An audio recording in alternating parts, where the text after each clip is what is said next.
Salam sejahtera para pendengar yang terkasih. Selamat bertemu kembali dengan Yayasan Pelayanan Media Antioquia yang didirikan oleh Pendeta Bigman Sirait untuk melayani Tuhan Kepala Gereja melalui media.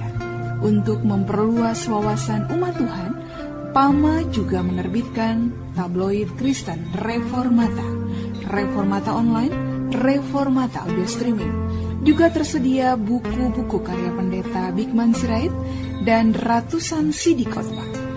Doakan dan ikutilah pelayanan PAMA di radio, di berbagai kota, dan pelayanan televisi di Indovision, Live Channel, Cablevision, Family Channel. Untuk informasi lebih lengkap, klik www.reformata.com www.reformata.com www.reformata.com.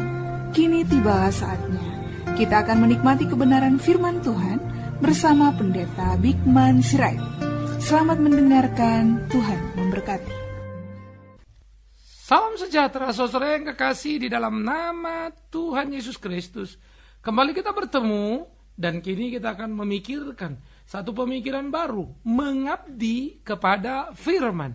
Nah saudara, dalam topik mengabdi kepada firman, kita akan belajar bagaimana seharusnya kita hidup dan berlaku dalam kehidupan dan tanggung jawab kita atas firman itu. Saudara-saudara, beritakanlah firman. Ini subtopik yang pertama dari bagian ini. Beritakanlah firman, kita baca di dalam 2 Timotius. 2 Timotius pasal 4 ayat 1 sampai 4. 2 Timotius 4, 1-4, demikian firman Tuhan. Di hadapan Allah dan Kristus Yesus, yang akan menghakimi orang yang hidup dan yang mati, aku berpesan dengan sungguh-sungguh kepadamu, demi penyataannya dan demi kerajaannya, beritakanlah firman, siap sedialah baik atau tidak baik waktunya, menyatakan apa yang salah, tegurlah dan nasihatilah dengan segala kesabaran dan pengajaran. Karena akan datang waktunya, orang tidak dapat lagi menerima ajaran sehat, tetapi mereka akan mengumpulkan guru-guru menurut kehendaknya untuk memuaskan keinginan telinganya. Mereka akan memalingkan telinganya dari kebenaran dan membukanya bagi dongeng. Saudara-saudara, menarik kalau kita membaca bagian ini dan memperhatikan apa yang dikatakan Alkitab tentang kebenaran yang seharusnya mewarnai keseharian kehidupan kita. Maka kita disadarkan oleh Alkitab supaya kita menjadi orang yang selalu memberitakan firman, lepas pendeta atau bukan. Kalau Anda pendeta, Anda harus full time dan tentu saja full heart. Ada orang bilang pendeta tidak perlu full time, yang perlu full heart. Mau bagaimana full heart kalau tidak full time? Pikirkan itu baik-baik. Maka, jikalau engkau sudah berani jadi pendeta. Nanti ada topik khusus memikirkan itu. Tetapi, kita bicara sebagai orang yang memberitakan firman Tuhan. Siapapun kita harus siap sedia. Kapanpun itu harus memberitakan firman. Entah pendeta, entah tidak. Tapi pendeta dengan kekhususannya dan kaum awam dengan situasi yang ada padanya. Kesempatan yang Tuhan percayakan padanya. Maka yang pertama dikatakan, bagaimana Paulus meminta kepada Timotius, memang ini bicara yang khusus, supaya Timotius sungguh-sungguh sebagai hamba Kristus. Bagaimana dia memperhatikan apa yang ada pada dirinya, yaitu apa yang sudah dipercayakan. Apa yang dipercayakan kepada Timotius? Pertama, Tuhan mempercayakan keselamatan pada Timotius, itu tentu. Apakah saudara diselamatkan atau tidak? Pikirkan. Dan yang kedua, apa yang dipercayakan? Yang dipercayakan tentu saja bukan keselamatan, tetapi iman yang kokoh kepada Kristus. Yang ketiga apa? Tentu kecintaan kepada firman, yaitu pengetahuan akan firman itu. Yang keempat apa? Tentu bagaimana dipercayakan kepada dia umat yang ada di sekitarnya. Dan ini bisa kita tumbuh kembangkan tentunya. Tapi saya mau berhenti dulu di situ untuk melihat. Setiap kita menerima apa yang menjadi penyataan Tuhan, apa yang disampaikan kepada kita demi kerajaannya demi kemuliaan namanya, supaya kita yang sudah menerima keselamatan, ya, kita yang dihidupi oleh keselamatan, harus memberitakan keselamatan itu. Nah, inilah yang menjadi perlu dalam kehidupan keimanan kita. Inilah yang harusnya kita jalani dalam hari-hari kita. Oleh karena itu, saudara, apa yang ada di hidup kita itu, apa yang menjadi milik kita itu, dikatakan di sana, beritakanlah firman itu, siap sedialah, baik atau tidak baik waktunya. Ini menjadi menarik sekali. Pertama, diperlukan kesadaran pada diri tiap orang percaya atas apa yang Tuhan percayakan kepadanya. Keselamatan tadi itu, firman itu, iman yang teguh itu harus dipegang sungguh-sungguh. Itu harus menjadi milik kita, kekuatan kita, nilai di dalam hidup kita. Bagaimana kita menjalani hari-hari kita, bagaimana kita berkelahi dalam keseharian kita, dan hidup menyenangkan hati Tuhan kita. Pikirkan itu, renungkan itu, camkan itu. Nah, baru kemudian bagaimana kita bergerak dalam kehidupan kita. Bagaimana kita berjalan di keseharian kita. Bagaimana kita mengerti apa yang menjadi kehendak Tuhan kita. Bagaimana supaya kita memberitakan firman itu tadi. Baik atau tidak baik waktunya. Oh, kalau begitu nggak boleh pilih-pilih dong, Pak. Iya. Jadi pertama, kesadaran akan firman yang sudah menyelamatkan. Kedua, kesadaran untuk memberitakan firman itu.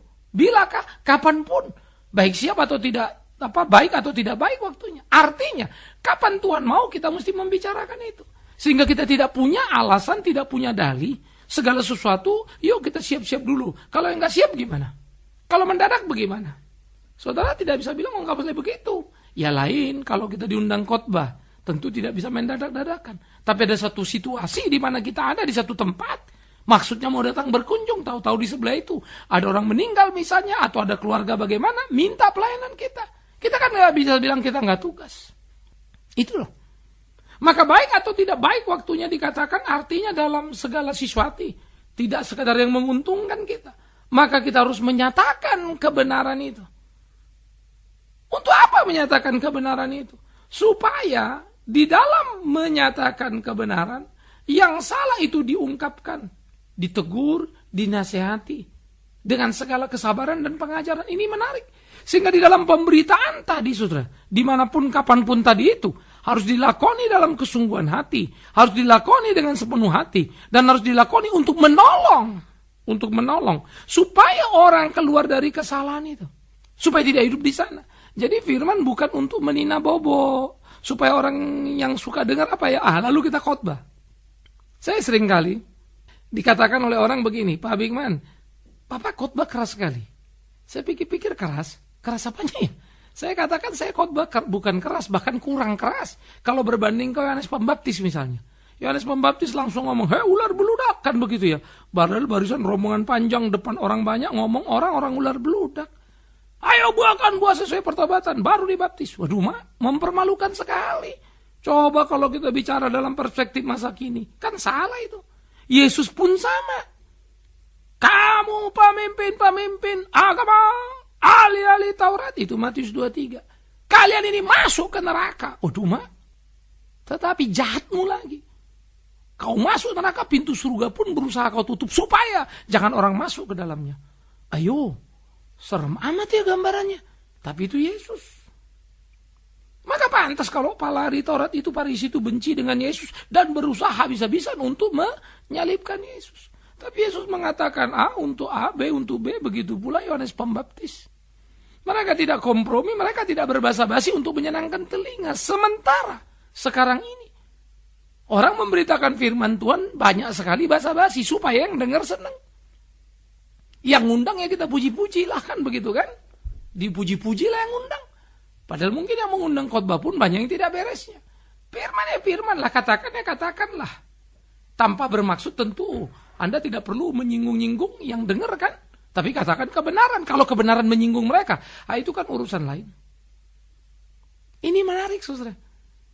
Tetapi siapa yang akan menyatakan apapun itu sebagai kebenaran?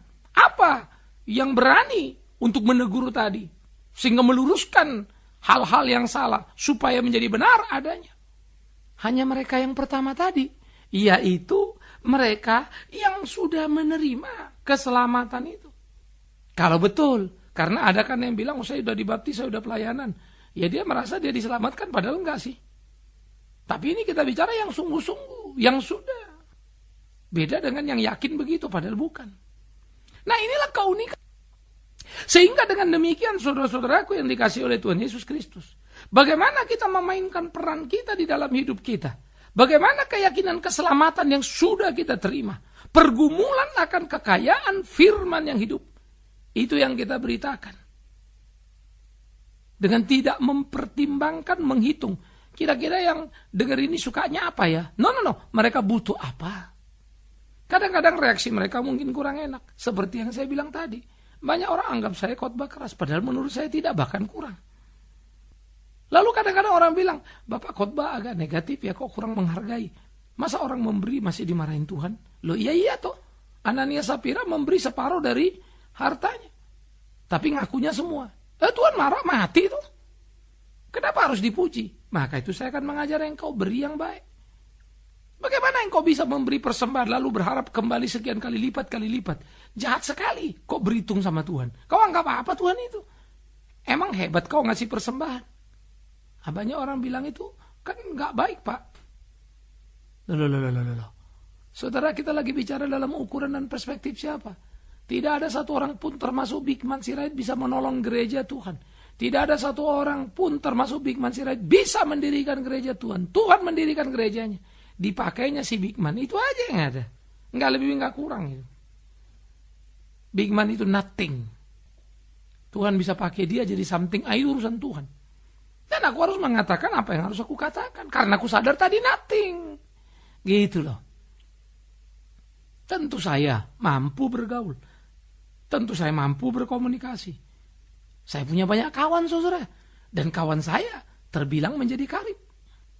Banyak kawan yang menjadi kolega baik. Bukan yang munafik dan penjilat ya, sorry. Bukan. Yang apa adanya. Yang kalau ngomong itu bisa hati ke hati.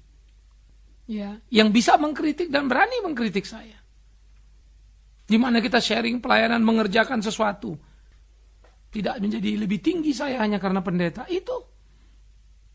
Tetapi balik lagi ke yang tadi. Bagaimana keunggulan kehidupan kita itu. Supaya kebenaran itu kita beritakan. Tapi kalau berani memberitakan kebenaran, harus begini-begini, mesti berani juga dikritik. Supaya jangan kita pikir kita bicara kencang-kencang soal kebenaran, kita yang bicara benar itu sendiri tak benar. Itu tak boleh. Jangan pula bicara benar hanya menutupi kesalahan, seakan-akan benar. Itu teknik murahan itu. Ya, jangan begitu. Itu teknik komunikasi betul. Kamu lagi ditidu orang ini, lalu dia ngomong, terus jangan begini, jangan begitu. Padahal dia memang begitu sih.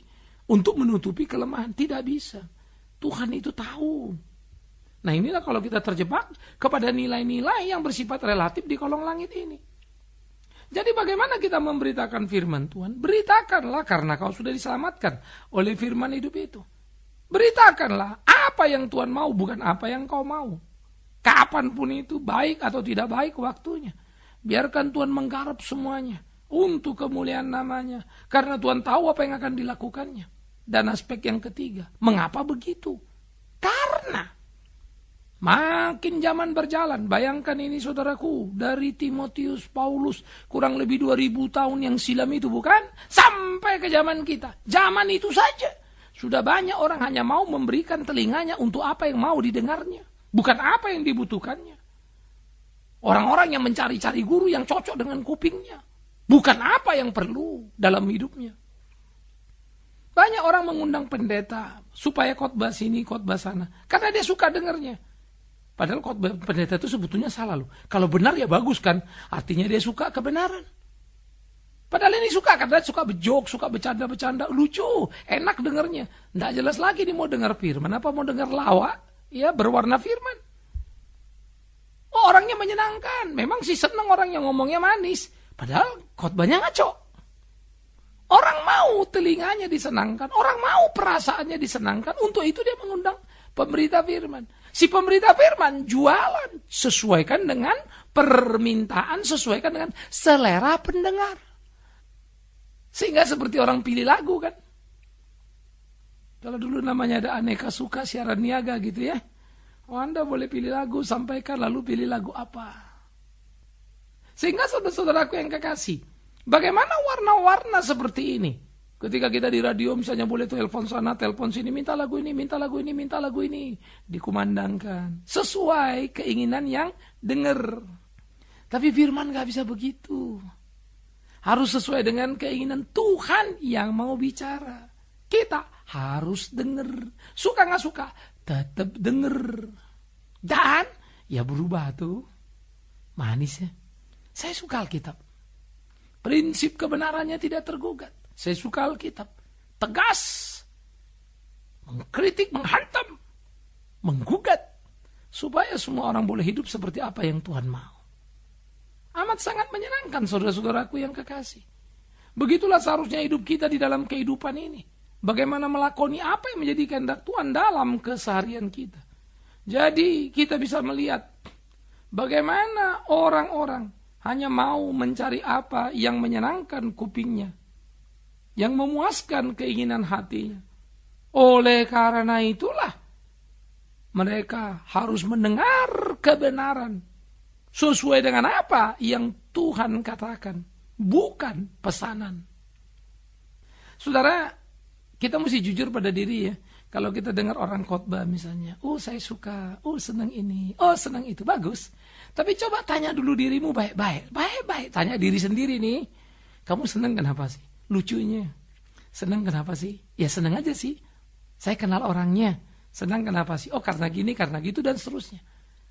Engkau senang karena kebenaran atau apa nih? Ini perlu hati-hati loh. Bukan cara ngomongnya. Bukan cara memilih katanya. Bukan karena kalau dia enak ngomongnya lembut. Bukan. Benar apa tidak? Entah ngomongnya lembut atau keras, nomor 5 itu. Tapi benar tidak prinsipnya itu. Tendeng aling-aling tidak artinya dia tidak basa-basi. Lalu membungkus-bungkus firman itu supaya enak di kuping. Enggak begitu. Karena memang pendengar itu suka. Hanya untuk memuaskan telinganya. Itu kata Alkitab. 2000 tahun kemudian. Bayangkanlah saudaraku. Berapa parahnya lagi situasi gereja. Ini zaman Rasul Paulus ini. Apalagi ke zaman kita sekarang. Semua orang transaksi firman banyak setengah mati. Demi Tuhan yang hidup. Aku ini bukan pendeta yang baik-baik ini. Banyak kelemahan kekurangan yang harus belajar untuk jadi orang yang baik. Sungguh-sungguh melayani Tuhan. Ku cintai Tuhan, ku lakukan apapun yang bisa. Tapi kalau ku lihat diriku berbanding kebaikan Tuhan itu jauh. Saya mendirikan sekolah di pedesaan. Ketika tidak banyak orang memikirkannya. Kita bikin asrama, kita subsidi, capeknya luar biasa. Bukan saja tenaga, daya, biaya, doa. Semuanya komplit. Tapi apakah aku kemudian menjadi hebat karena itu? Ya enggak juga. Belajar lagi. Kita punya media. Bukan saja siaran radio. Televisi 2. Di 2 televisi. Belum lagi media cetak. Belum lagi media online. Saudara dengar www.reformata.com. Saya mesti nulis. Capek? Iya. Hebat dong. Apanya yang hebat? Masih banyak pada diri yang harus dibenahi. Belum lagi saya pendeta di gereja. Yang khotbah secara modul teratur. Minggu 1 sampai 3 eksposisi. Minggu 4 seminar. PowerPoint pakainya. Waduh, tanya jawab. Berat dong. Yes, hebat dong. Apanya yang hebat? Tuhan yang hebat. Tapi aku ingin berkata di semua yang kukerjakan, kulihat dan kusadari apa yang dikatakan Alkitab. Betul. Itu fakta. Karena itulah orang-orang memalingkan telinganya dari kebenaran. Membukakannya bagi dongeng. Istilah dongeng apa? Kebenaran tanda petik yang disukai kuping. Ya dongeng namanya. Kalau dongeng kan gitu ya. Apapun cerita didongengkan enak dengernya. Karena kita jadi hebat atau ceritanya itu superior. Pokoknya menyenangkan kita aja. Nah, itulah dongeng. Dan itu yang orang suka dengar. Sehingga ayat suci pun dijadikan dongeng. Saudara-saudara, mari ikut Tuhan. Dengan ikut Tuhan semua urusanmu beres. Itu dongeng itu. Yang sakit, yang miskin ikut Tuhan. Kau sembuh, yang miskin kau jadi kaya. Dongeng itu. Lu ke Bapak ngomong dongeng itu kan benar. Benar. Miskin bisa kaya? Bisa. Benar, sakit bisa sembuh? Bisa. Tapi nggak semua. Nggak pasti. Itu kedaulatan Allah. Menarik ya. Dongeng itu adalah melebihkan. Sehingga kemungkinan dijadikan kepastian. Nah, itu dongeng itu. Kau harus hidup sungguh-sungguh, kau harus hidup benar. Dia bilang enggak. Saudara, berikan persembahan Tuhan berkati kamu. Entah itu hatinya beres atau enggak beres, benar atau enggak benar, enggak dibicarakan itu. Nah, itu dongeng itu. Sehingga tindakan kita tampaknya jadi superior, hebat, luar biasa, menyenangkan Tuhan. Dan kalau kita percaya pada Tuhan, iman kita itu luar biasa karena bisa menciptakan perubahan. Cocok sesuai dengan apa yang kita inginkan. Padahal Yesus berkata, kau mau ikut aku? Sangkal dirimu, pikul salibmu. Enggak enak itu. Itu bukan dongeng, itu kebenaran. Mau enggak? Enggak, palingkan telinga. Cari yang dongeng. Yang dongeng gimana bunyinya? Gampang. Bukan sangkal diri, pikul salib. Saudaraku, kau sudah percaya Tuhan, kau diberkati Tuhan. Apapun yang kau minta akan diberikan. Ketuk akan dibuka. Cari, ketemu. Apa saja Tuhan sudah menderita untukmu, maka kau tidak lagi akan menderita karenanya. Waduh, mak. Kalimat Yesus pun jadi salah. Padahal Yesus sudah bilang, cari dahulu kerajaan Allah dan kebenarannya. Kalau berdoa itu beriman, minta apa yang kau butuhkan. Kalau kau mau makan, bilang, nasi capcay, bunga, babi kecap, apapun lagi itu. Tambahan lainnya. Enak ya? Senang ya kuping? Senang. Dongengnya? Dongeng itu. Yang benar gimana, Pak? Yang benar Yesus ngomong, berilah kami hari ini makanan kami yang secukupnya. Berapa cukup? Secukupnya. Lah cukup itu berapa? Bapakku, kau jauh lebih tahu berapa yang cukup bagiku. Kalau dongeng, ngomong dong, detail dong. Minta aja apa? Itu namanya iman. Aneh ya? Iman menurut pendongeng itu beda dengan iman yang dimaksud Yesus. Entahlah, apakah jadi Yesus yang salah atau si pendongeng. Tapi pendongeng tambah banyak, saudara-saudaraku. Dan ini yang menarik, pendongeng panjang yang mengikutinya, barisannya, banyak orang mendengarnya. Yang ngomong bener. Berat. Makin sepi, makin dikit. Kalau gitu, salah dong. Itu yang ikut Yesus banyak. Memang banyak. Ketika ada 5 makanan, ketika ada minuman, maka Yesus pun marah dan bilang sama mereka, kau ini datang karena roti, bukan karena firman. Karena ada mujizat, lari semua. Tapi begitu Yesus pikul salib, nggak ada di situ. Begitu salib lari, meninggalkan Yesus. Aku nggak kenal dia, bahkan muridnya pun syok. Kita harus memberitakan firman. Di dunia seperti itu, yes. Di situasi seperti itu, yes. Berat dong. Yang bilang ringan siapa? Oleh karena itu, baik atau tidak baik, cocok apa nggak cocok, situasinya, tetap beritakan firman-Nya. Saudara-saudaraku, itulah yang harus kita pikirkan, kita gumuli dalam hidup kita. Karena itu mari kita periksa diri kita, pertetapkan hati kita, supaya kita mengayunkan langkah, berani mengatakan kebenaran itu, memberitakan itu, kapanpun, dimanapun, apapun situasinya. Tuhan menolong kita. Amin. Mari kita berdoa. Tuhan, kami bersyukur, kami berterima kasih untuk firman yang menyelamatkan kami. Tapi ingatkan kami tak terjebak menikmati duduk diam. Sadar bahwa kami harus bertindak menyuarakan suara kebenaran. Entah Tuhan pakai kami sebagai pendeta atau bukan. Biar kami masing-masing memainkan peran kami. Bagaimana kami yang tidak pendeta memainkan peran di tempat di mana kami bekerja, menyuarakan kebenaran. Membahasakannya dengan bahasa yang bisa dipahami, bukan yang menyelinangkan telinga orang, tapi kebenaran yang mungkin mengkoreksi, bahkan menyakitkan. Beranikan kami supaya kami tidak mendiskon, mengkorting, mengurangi, ataupun menambah-nambah kebenaran-Mu. Demi Yesus Kristus, kebenaran sejati itu, kami berdoa, kami memohon. Amin. Kita telah mendengarkan firman Tuhan yang disampaikan oleh Pendeta Bikman Sirait. Bagi Anda yang merasa diberkati dan ingin menjadi mitra Pama dalam melayani melalui doa, daya dan dana, silakan menghubungi kami melalui telepon 021 3924229, 021 392 4229.